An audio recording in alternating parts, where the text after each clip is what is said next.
Hey everybody, it's me, Kevin Haas. Thanks for clicking play. 6 weeks before filming this, I broke my neck in a freak snowboard crash.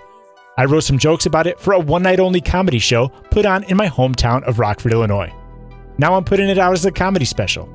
Maybe it will be my big break. Big break. Is that really how we're going to start this thing? You may have seen him on GoFundMe now, live from the West Side Showroom, Kevin Haas! This the type of shit that happens every day. I got the type of hustle you don't see in the States. I got to get paid, never minimum wage. West Side Showroom, how are you? And it get better with age. I had to start out with a rap song. I see local rap. I saw a local rapper once. I went to his show, incredible show.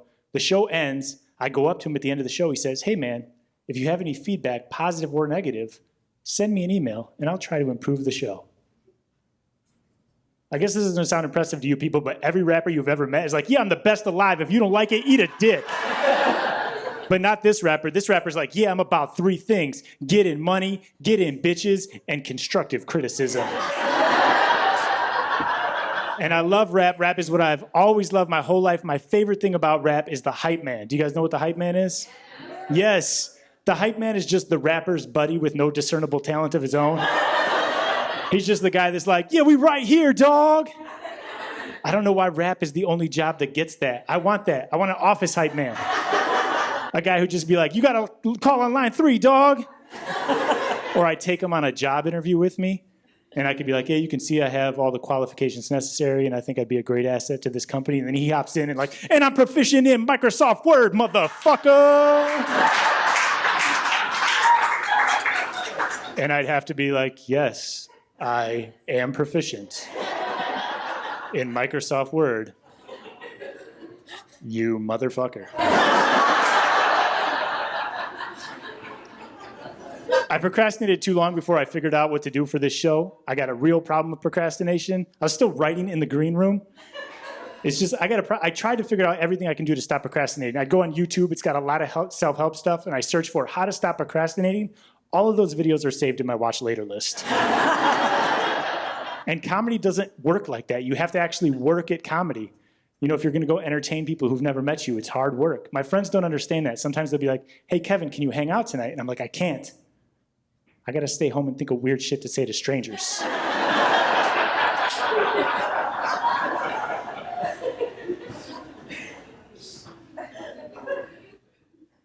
Guys, don't worry. We're gonna talk about it.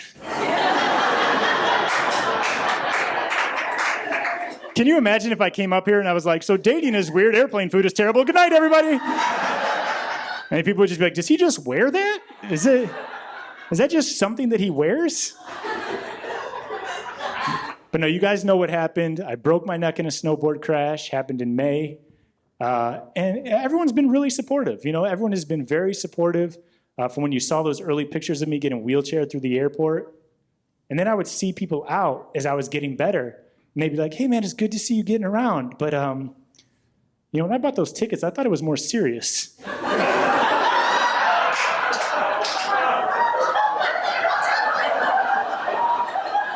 Yeah, I was planning a standing ovation and everything. Not even to support you, just to be like, "Look what you may never do again." But I appreciate you guys all being here. I appreciate it so much. Most of you are here probably not because you've ever even seen me do comedy, but because you know me as a news person. That's what I do for a living full time. If you don't know, I'm an editor of a news organization called the Rockford Current. Thank you. So what I always do is I try to explain to people what that means, spread a little news literacy. And what an editor does is not just look for typos. They try to help reporters pursue stories ethically. They help them find sources. And then the reporter turns the story in, and that's when you look for the typos. Because sometimes a reporter might write something that they don't mean. For example, you guys might remember this story from Rockford. A robber broke into a woman's house, and she fended him away with a bat. It was heroic. But the headline the reporter wrote was, "Woman beats off robber." That is not what she meant to say. If that was true, there would be an epidemic of robberies of that house. People would be just showing up there like, give me all your stuff. Unless you're gonna do something about it. When I looked down, I expected to see the robber's mugshot, like, yes! But it wasn't. It was that same mugshot that you always see. Just that mix of sadness and depression. Like he had just beat himself off. Now, I'm the editor. I have to fix it. That's my job. I have to fix the headline. Woman beats off robber. I left it. Executive decision. But if I don't do something, I'm not earning my keep. So, woman beats off robber, comma, he wouldn't stop coming.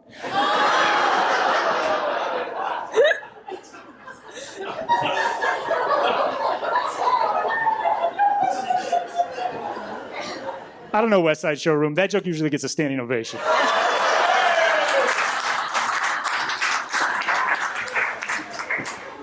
Everybody wants to know how it happened. How did you break your neck? Was it doing something cool? Were you doing something cool? As if that makes any difference at all. Like, why does doing something cool? Can you imagine a husband goes home to his wife and he's like, well, I chopped my penis off, but wait till you hear how cool it was.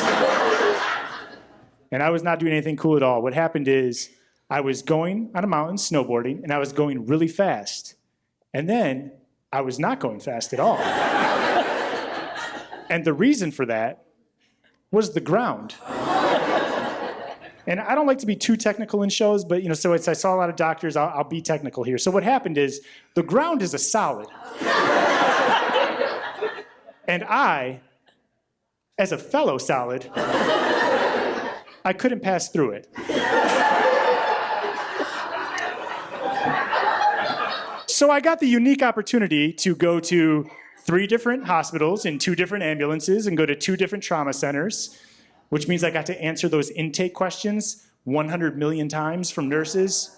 Just those same questions. You hear them all the time. It's like, what's your name? What's your age? What's your sex? What's your sign? What are you doing later tonight? I don't know. We're pumping you full of drugs. Let's hang out. I feel like I kept hearing age and sex again and again. It was like how they started defining me. They're like, we got male age 40 coming through. Look how we got male age 40 on a gurney here. Male age 40 coming in the ambulance. It was like they were trying to give me a midlife crisis. I swear, one time the doctor was standing outside my room, and he goes, is this male age 40 in this room? And can someone yell out the average life expectancy? I want this guy to know just how much of his time he's wasted. But they don't just stop knowing what your age and sex are. They move on from there. They got to know, what are your allergies? And I always tell them nothing relevant because I assume they mean medication. But then I always just get nervous that I'm answering a doctor's questions wrong. So I just tell them everything I'm allergic to. It's like, well, I am allergic to cats. Oh, good thing you mentioned that because our doctor's a cat. In fact, the whole staff here is cats. Garfield is our lead oncologist. And I'm like, thank God, because me, ow. Just a little cat doctor humor for you. Just a little bit of cat doctor humor for you. The questions from there, they want to know more. They go from there, were you doing any drugs? Were you drinking any alcohol? They go from age and sex to, what do you do on weekends? And my answers to these are no. No, I don't drink at all. No, I don't do any drugs. And then before the MRI, they want to know, do you have any tattoos? No, I don't. Do you have any body piercings? No, I don't. I'm starting to think the nursing staff thinks I've never lived a day in my life. In fact, that's actually how they described me. So they have codes to tell the MRI staff if there's nothing to worry about. And they were like, we got male age 40, very boring. My exact Tinder profile. And I'm starting to feel like, man, these people don't think I'm cool. So the next time I get to the next intake, they're like, do you do any drugs? Do you smoke any marijuana? I was like, no, but I am cool. I did not look cool in the hospital. I was wearing the hospital gown, of course, just one of these big, flowy things. Looks like a sundress. I had my snowboard socks on, which have the left and right footy markers on them. And because I was wearing a helmet snowboarding, I had my hair in pigtails. You know what? I think I'm realizing why they kept clarifying male age 40. You know what? I'm going to defend the left and right socks, though. The left and right socks were a breakthrough in sock technology. Before I wore those, it was chaos down there. In fact, if I had got gurneyed in and they were like, doctor, this man's having trouble walking, and he was just like, have you tried switching his socks? There's no need to put this boring man in an MRI.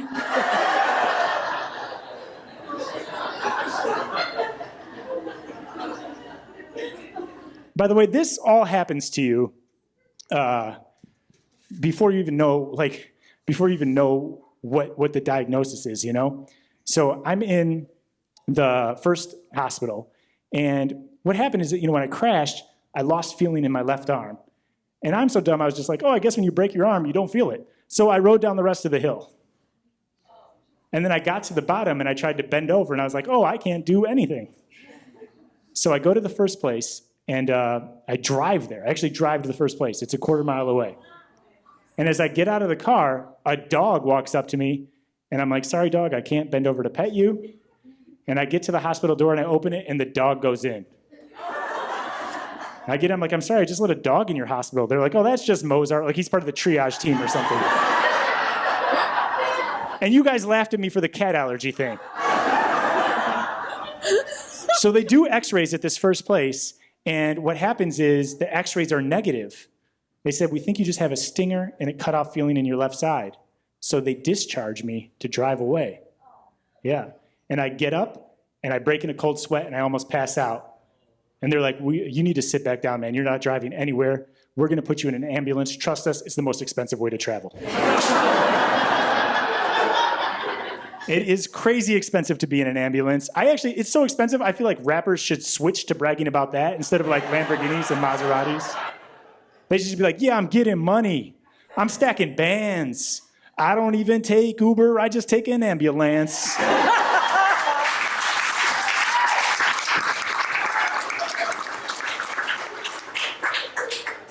I get in the first ambulance, and the woman behind the wheel, I ask her, do you have a favorite Fast and Furious movie? And she had an answer. That's not a good sign. I want her to be like, I've never seen one. All I watch are State Farm commercials. But instead, she was like, she's like putting on driving gloves. I'm like, oh, Jesus. How far away is this hospital? She's like, I don't know. I live my life a quarter mile at a time. Fun backstory to that joke, I've never seen a Fast and Furious movie. I just Googled, what's a dumb quote from that stupid movie?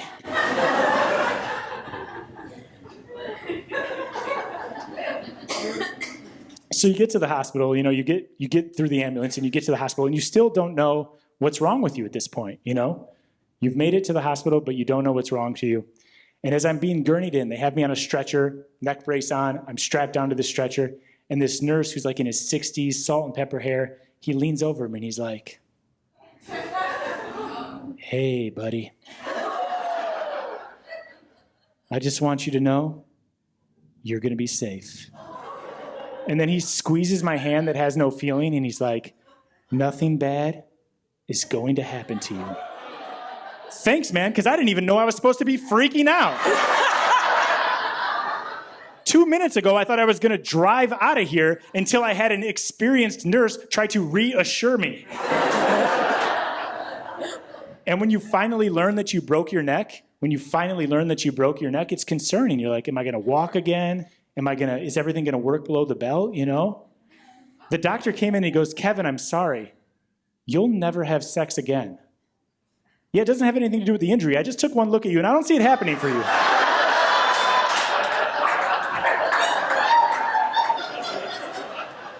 In fact, the only time you're going to ever even hear the word sex is when we bring you to these next nurses for intake. Anyone a nurse here? Is anyone a nurse?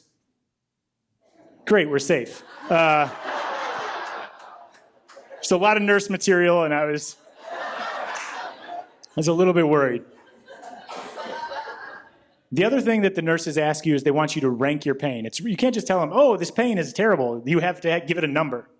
They want your pain on a scale of 1 to 10. What is it on a scale of 1 to 10? And I'm like, I don't know. What do you think I deserve? They're like, just give us a number, 1 to 10. You got to settle on something, 1 to 10. And I'm like, I have watched a video of a man get drop kicked by a moose. What did he put? I want to know where I belong. Because I'm somewhere below that, but above America's Funniest Home Videos. So finally, we settle on a number. I don't even remember what the number is, but we settle on a number, and whatever the number is, it's good enough to get drugs. And they gave me 2 painkillers. They gave me acetaminophen, which is Tylenol, and they gave me Oxycontin, which is where the party's at. But then when they discharged me, they said, we want you to take the acetaminophen for mild pain and take the Oxycontin for severe pain. Severe and mild? Just moments ago, I thought this number system was the backbone of medical science. Now we're just going severe and mild? I expected to get 10 different pain medications ranging from Flintstone vitamin to cyanide.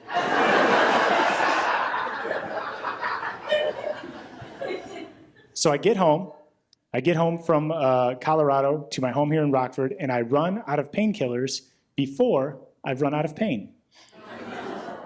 And so I just figure it's easy to do, right? You just call your doctor, you get your prescription refilled. But I couldn't because I was prescribed these drugs in Colorado, a much cooler state. Now, I don't know if you guys ever called the doctor to tell them that you urgently need drugs.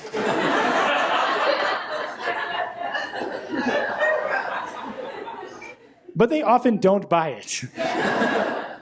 I was calling, my primary care had moved on, so I needed a different doctor. So I was calling, trying to get an appointment with a new doctor. It was May 9th when I got injured, and they said, the soonest we can get you in is December 26th. And I said, well, I've got a broken neck, and I don't want to alarm you, but we're dealing with an 8 here.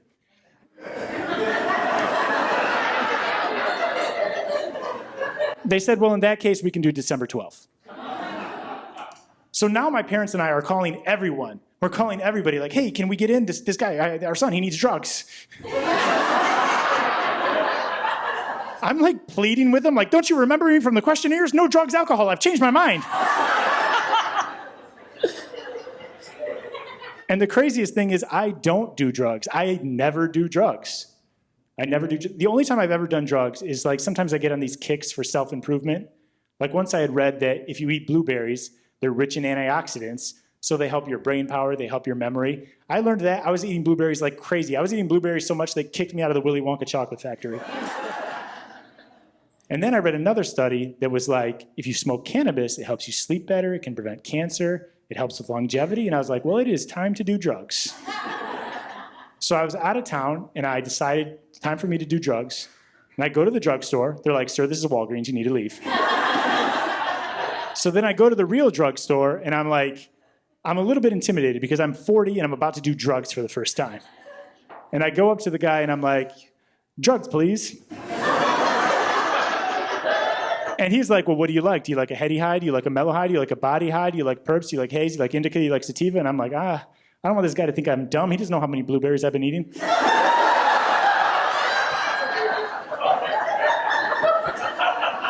But this guy sees right through me. He's like, you know what you need? A pre-rolled joint, an idiot-proof drug.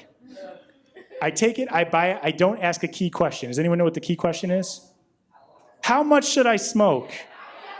Yes. A fantastic guess. Please stop upshowing me. I didn't ask how much I smoked, so I got the drugs, and even though it was legal, I felt like I should still do them someplace hidden, so I go under a bridge to do the drugs. I'm just smoking the drugs like some troll.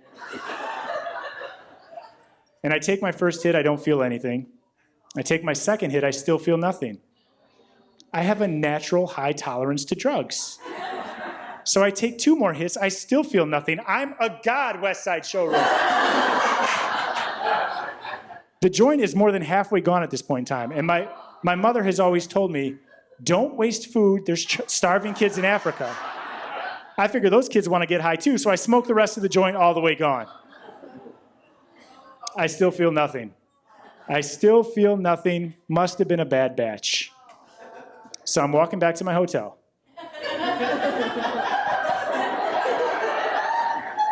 And I realize I can't feel my legs. And then I realize, oh shit, I just said that out loud.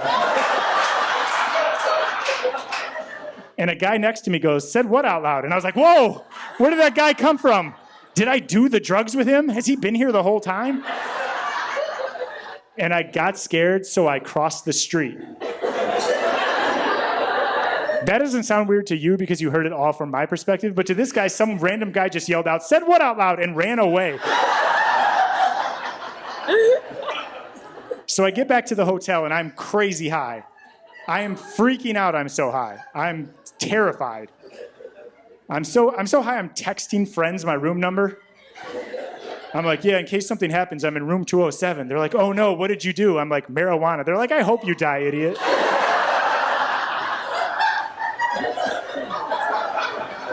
And I didn't know anyone in this town. The only person I even met was the front lady receptionist. And I'm like, well, I can't be alone. So I just go down to front reception and I sit directly across from her. And I just be there.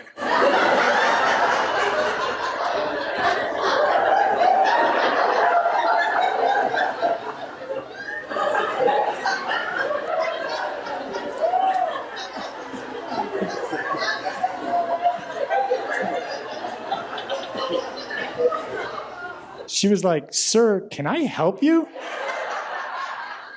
I was like, I just don't want to be alone right now. She said, we don't offer that service here. So I break my neck and my parents come rushing out to Colorado as soon as they heard that I broke my neck so that they could be there to annoy me with all of their support. My mom has this unique ability to prevent anyone from panicking. She can prevent anyone from panicking because she sucks up all the panic for herself. I don't know if you've ever seen that scene from Avengers where Doctor Strange, who has like time travel powers, he just contemplates all of existence to see how they can beat the bad guy, and his head's just going crazy, like contemplating all of human existence. That's what my mom did the second she got to the hospital. She's just like, well, what's this? What is that beeping noise? What are you giving him here? Who's this doctor? What's this lady doing? What are you going to put in him now? What's that happening? What's this happening? What are you going to do here? What happens then?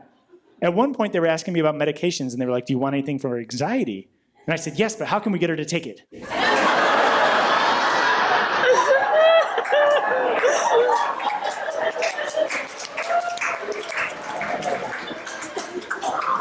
My dad is the exact opposite. My dad is unfazed. That's why he's my emergency contact. I called my dad. I was like, I'm in the hospital. I broke my neck. He goes, what?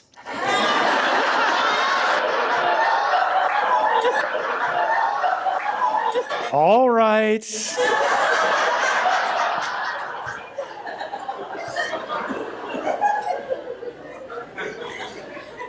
And my mom does all the talking at the hospital. I don't get a word in edgewise. She will talk to anybody who comes into the room about anything that's on her mind. She would ask the phlebotomist for directions. It doesn't matter at all. At one point in time, the neurosurgeon came in, and I had also dislocated my thumb in this crash, and it was disgusting. It was so big and purple, it looked like the eggplant emoji. You know that emoji that has never once stood for eggplant? For those of you who don't know what the eggplant stands for, it's what the woman would have beat off to keep the robber away. My thumb was so big and purple that nurses would check in on me. They'd be like, how you doing? I'd be like, pow. They'd be like, back off, pervert.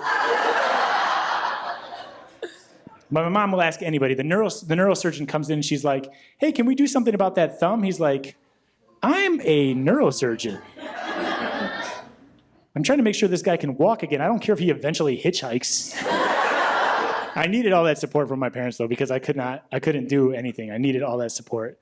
I couldn't even dress myself at first. I couldn't get out of bed. I would wake up in the morning. I'd just blink my eyes awake. My phone would be next to the bed. I couldn't even go reach it. And I'd just be like, hey, Siri, call mom. There's no punchline for this. I just want to see if I can make a bunch of people call their mothers right now. They had to do everything for me. Like, you see I'm wearing these giant shirts. It's because I couldn't lift my arm high enough to get into a regular shirt. I basically have lived life like a child. I'm living at home. My parents are doing everything for me. I'm wearing t-shirts that I hope to eventually grow into. But I needed the support. I needed the support because I couldn't have done it without him. You know, I couldn't have done it without him. And that panic from my mom, I swear it sounds like a negative, but it's a mom superpower. She was literally doing everything for me. She would get me out of bed. She'd cook my food. She'd dress me in the morning. And I am male age 40. And I needed you guys too. I needed all your help too. Give it up for yourselves.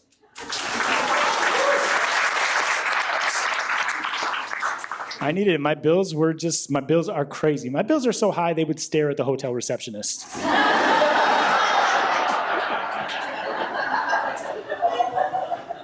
I've been trying to like find ways to save money because my bills are too high, you know? My bills are too high. So I'm gonna just teach you guys a little thing that I discovered. So I was at the grocery store the other day and I went to the bakery section of the grocery store and I got a donut and I put it in the bakery bag and I sealed up the bakery bag and I brought it to the lady at the register and I handed it to the lady at the register and she rang it up without even checking the bag. She just goes, "Sir, how many donuts are in the bag?" And I said 1 and she rang it up, no questions asked.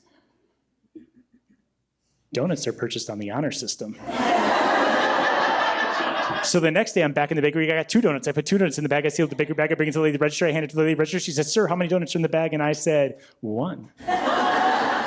A lie. She rings it up, I got a 2-for-1 special. So I'm back in the bakery section the next day. I get the bag, I open the bag, I seal up the bag, I bring the bag to the lady at the register, I hand it to the lady at the register. She says, "Sir, how many donuts are in the bag?" And I said, 0.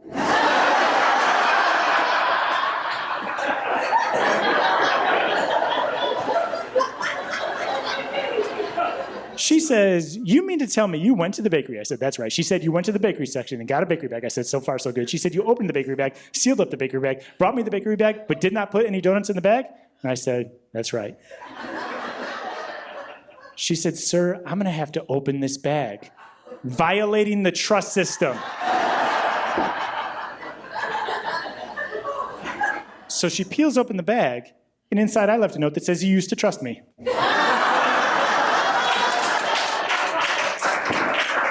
Now I get free donuts for life.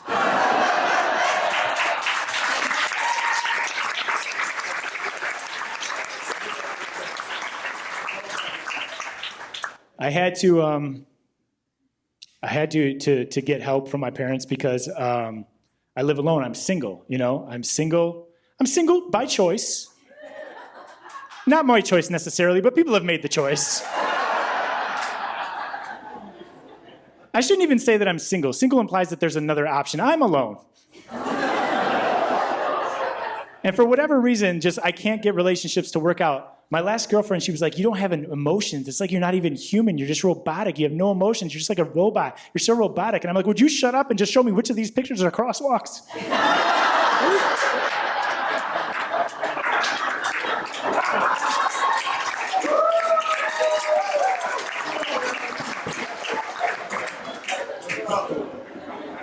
I had another girlfriend that didn't work out because she was too young for me. I was in my mid-30s and she was 24.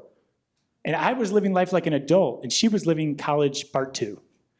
So she would say things to me and she'd be completely sincere. It would be like 10:30 on a Thursday night. And she would say, "What do you want to do tonight?" It is 10:30. I have done all of the things that I'm capable of doing tonight. The only people who start their night at 10:30 are people who want to go hook up with a 24-year-old, and I already have one of those at home. We used to work out together. One time we were at the gym, and she was doing whatever stretch, just kind of like bending over, and this guy who must have been in his 70s goes up to her, and he goes, "You shouldn't stretch like that. It makes me think of you." Yeah, and I'm pretty defensive when the guy appears non-threatening, so I get right up in his face. I'm like, "Sir, you better show her some respect. She's less than half your age." He said, "Hey, if there's grass on the field, play ball." I'm like, "Look, I don't know what grooming standards were like when you were her age, but there is no grass on that field. Clearly, I'm not having the right part of this argument." He's getting excited by the details. He starts licking his lips like he just found out his chapstick has a flavor. And now I have a decision to make. Do I have to beat an old man off? And is that the term that I mean to be using?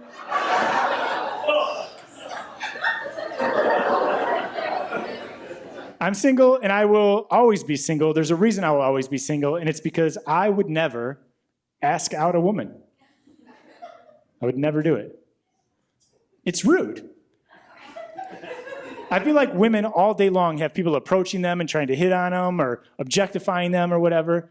And so like it's just frustrating. The men maybe don't understand this, but let me just kind of give it to you in terms a man can understand.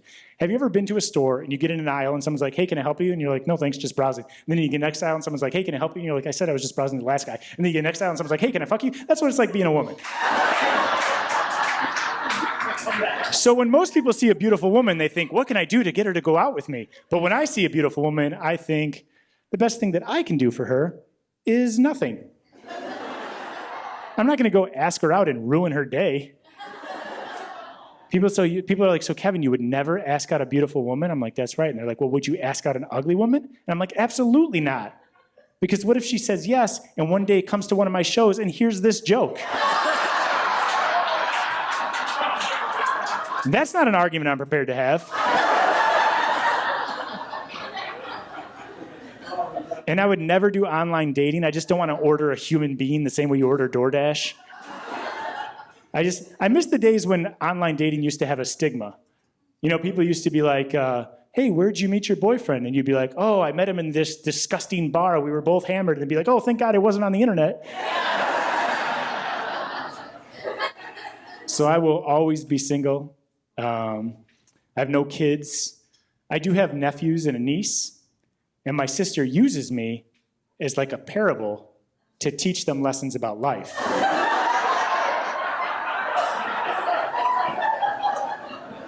One of those lessons that she taught him at a young age was, don't eat wild berries. Because Uncle Kevin, that's me, he ate wild berries and he almost died. It's a true story. I ate wild berries and I almost killed myself. I shouldn't say killed myself. It wasn't like I was like, preschool's a lie, crayons are bullshit, I'm out of here. But I ate wild berries and I almost died. The lesson for the kids is don't eat wild berries, but that's not the lesson they get. The lesson they get is Uncle Kevin's an idiot and he can't be trusted around nature. We'd be out on a hike, they'd go running up ahead of me like, Uncle Kevin, no! Mom told us your idiot brain can't resist these. I play with my nephews and niece, though. Does anyone I want to hear it. Does anyone tickle kids? You guys do you tickle kids? You tickle kids? That is, you monster. Tickling a child? That's disgusting. Here's how I know it's wrong. Say this phrase, consensual tickling. People always argue with me on this. They'll be like, Kevin, kids like when you tickle them. When you tickle them, they laugh. Of course they do. It's because they're not strong enough to murder. I don't tickle my nephews and niece. I play a different game with them. And the game that I play with them is Uncle Kevin's going to punch you. Because all they want is that attention. So now they're running around the house. Uncle Kevin's going to punch us. Ah! And I told them, I was like, hey, this is a great game for us, but you can't let anyone else know that we play this game.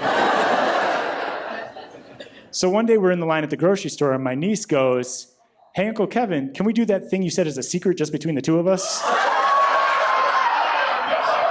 You little narc, you're going to get an Amber Alert put on out of me.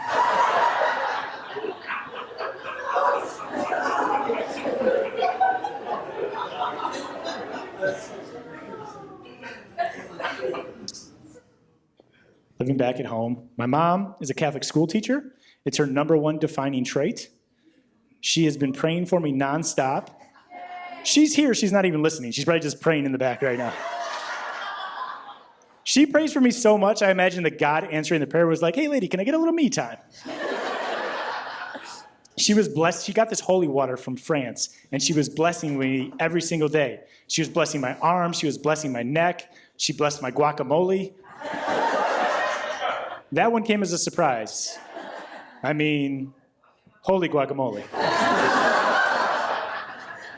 We're recording this. I'm leaving 2 jokes in, meow, and that one. She prayed for me every night, and the prayers, they were like part prayers and part like passive-aggressive lectures. She'd sit by my bedside and be like, dear God, please let Kevin heal, and please don't let him do any curse words in his show. And dear God, please don't let him tell that joke about the robber.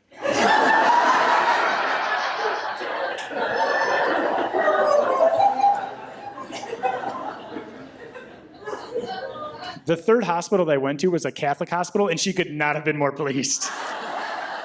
She wouldn't have cared if it was like the best surgeons in the country. They could have been like, hey, we have the highest surgery technology here. This is a Da Vinci 9. No one's even seen this before, and we've got one right here. And she'd be like, and is that a crucifix on the door? Honey, take a picture of me in front of this crucifix and that machine that's less important.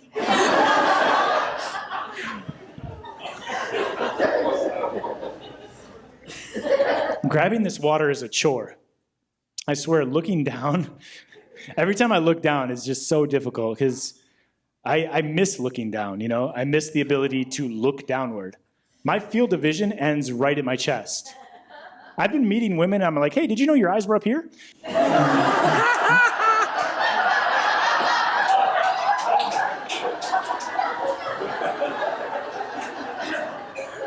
Yeah, I miss looking down. Like, you don't know how hard it is to do all these things with nothing in your peripheral vision down below, you know? Like, there's all these things that you have to do. I can't read a book. I couldn't look at my phone. If I wanted to send someone a text, I had to hold up my phone like this. If I did it in public, people thought I was taking a picture of them. One time this dude was like, yo, bro, you taking a picture of me, bro? Bro, you want another broken neck, bro? You taking a picture of me? And I'm like, no, I'm just sending a text. He's like, prove it. Show me your phone. Show me that you didn't take a picture of me. And how are you supposed to prove that to a guy like this? When, because he was so crazy, I did take his picture.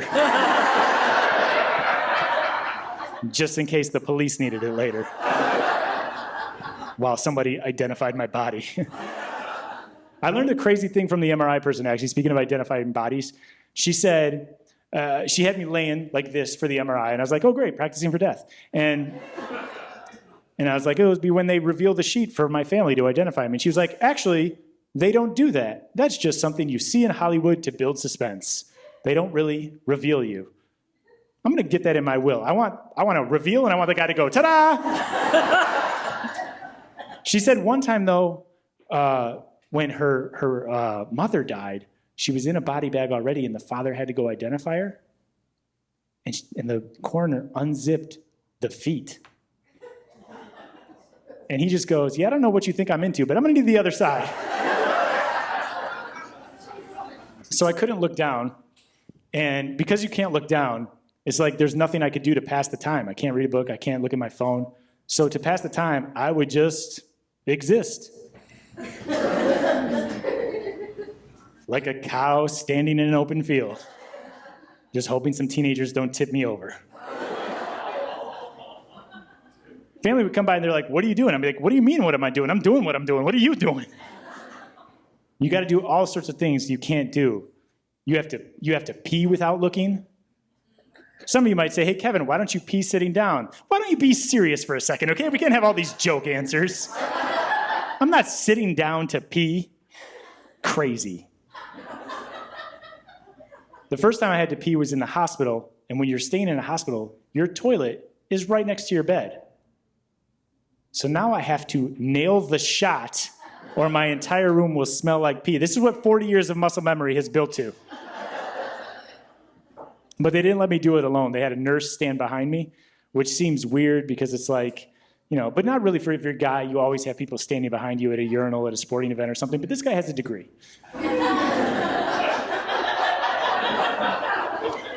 He has a degree in pee.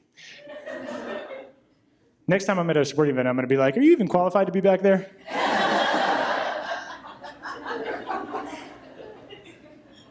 So much frustrating stuff happens when you're, on the mend. The hospital staff, while you're at the hospital, is great. It's when you get home that it becomes super frustrating, You already heard the story about how difficult it was to get drugs. The other thing that was challenging is I needed to get my MRI results. And so I looked up, how do I get my MRI results? And they said, submit your request via fax. I'm sorry, am I going to be receiving these results on a VHS tape? What kind of outdated technology is this? I shouldn't have to request medical records by fax unless I'm asking for a copy of my bloodletting or lobotomy. But they ask for it by fax. It's a huge chore. The other thing that was really frustrating is just to get answers off hours sometimes. So I don't want to be gross with you guys, but the painkillers, they made me constipated. And I called my doctor's office. It was right before 5 o'clock on Friday, and I said, I need to know if it's safe for me to take a laxative. And they said, the staff's gone. They can't answer that question until Monday. I was like, I don't know about you, but I don't do all my pooping in business hours. I was like, there's got to be an option for me. What can I do? And they said, well, what you can do is go to the ER. There is no way I'm going to the ER answering questions that says I'm male, age 40, and I need to poop.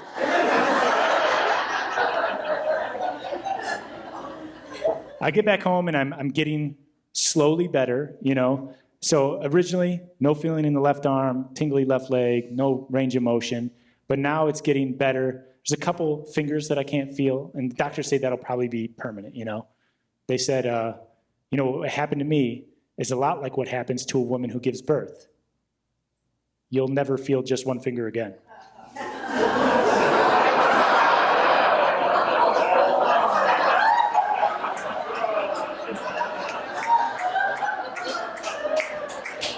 Mom should have prayed I didn't do that joke. But I'm getting better. I'm getting better, and that's why you guys are here, is like, not just that I didn't want to just raise money to pay off medical bills. I wanted to get something that lasted, because I've been doing comedy for a decade. I have nothing to show for it. I have not recorded any sets. They're not on, you can't find me on YouTube. There's nothing of me out there, no matter how hard you try. So we're recording this tonight to change that, to give me something to like have,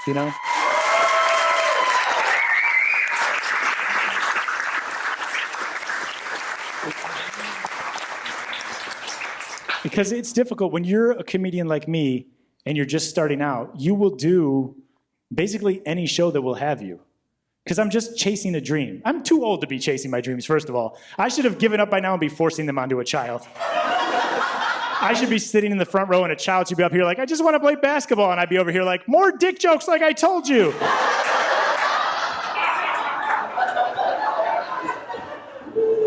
But this is my dream, so I just do it with whoever will take me, And sometimes that means you do a free show at a restaurant, and there's a couple who's having a dinner, and then a comedy show breaks out and ruins their night. Now I'm ruining someone's day with my dream. And they don't like it either, so they just talk louder. They're like, honey, can you speak up? I can't hear you over that man up there who's giving it his all. And as you take any show that people will have you, you end up in dive bars. I've been in disgusting dive bars. Like, I've been in places where they sell condoms out of a rusted tin box. I don't even know who those last-minute decisions are for. That looks so disgusting. That condom should come with an STD. When you buy that condom and open it up, it shouldn't even be a condom inside. It should just be a note that says, re-examine your life, man.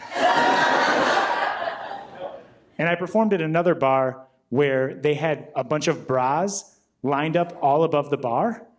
And I asked them, I was like, what are those bras for? And they said, well, at this establishment, if you take your bra off, you drink for free. And they had a bunch of bras of all different sizes up there. Obviously, they convinced a bunch of women to do it, or one woman on a weird weight loss journey.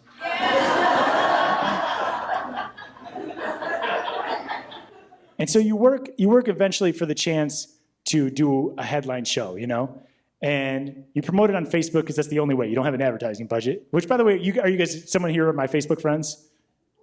Go ahead and clap like an audience does.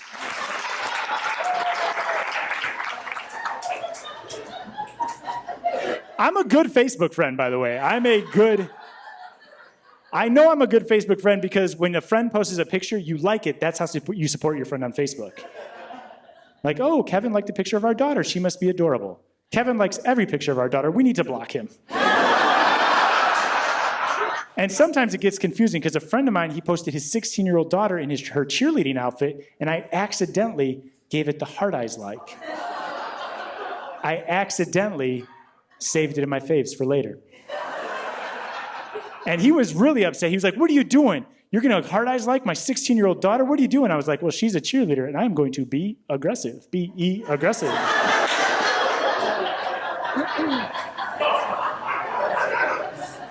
So he's upset. I got to calm him down. So what the next time does, he posts a picture of his daughter again, and I still like the photo, But then I just commented, I'm not interested in your daughter sexually.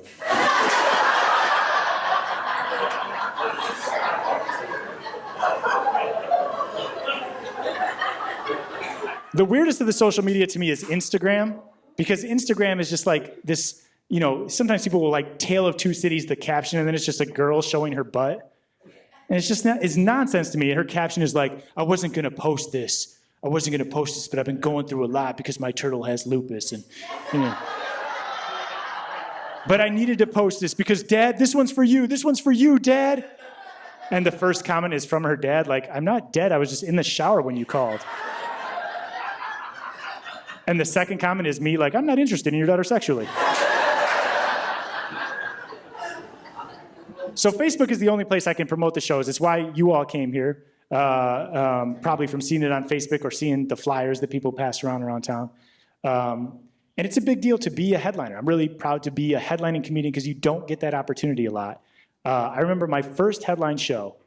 I wasn't sure how it was going to go. I was really nervous about who would come. And as I get to the show, there's only 3 people there.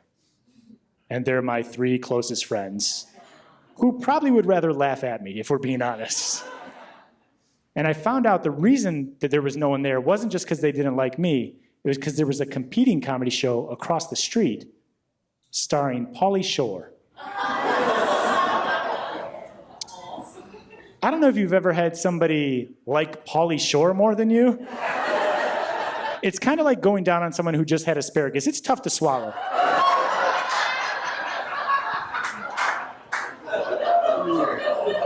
So it's clear that I'm gonna have to do this whole show for my 3 friends.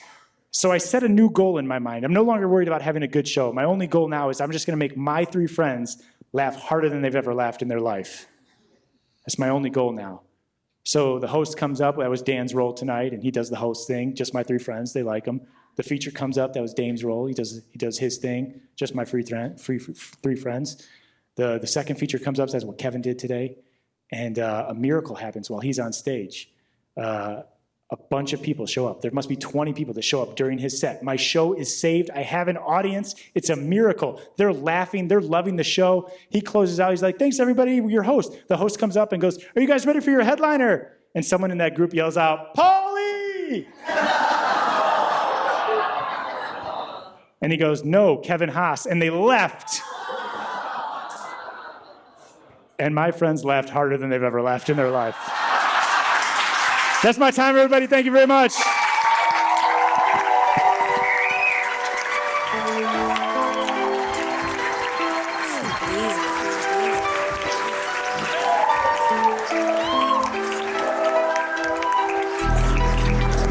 Kevin Haas!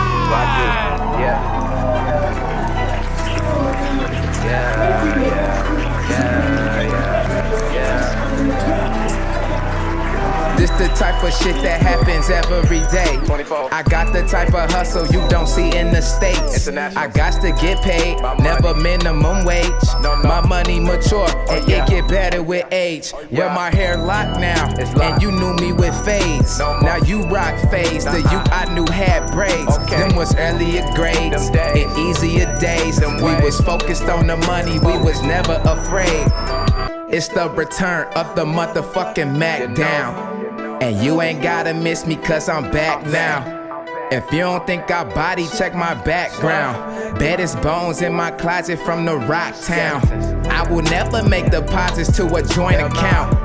I'm going out of town and spending large amounts. I was kneeling on the ground and you count me out. Whoever said I want shit better watch your mouth. It's so cold in the rock, I took a flight south. And everything on me new, boo.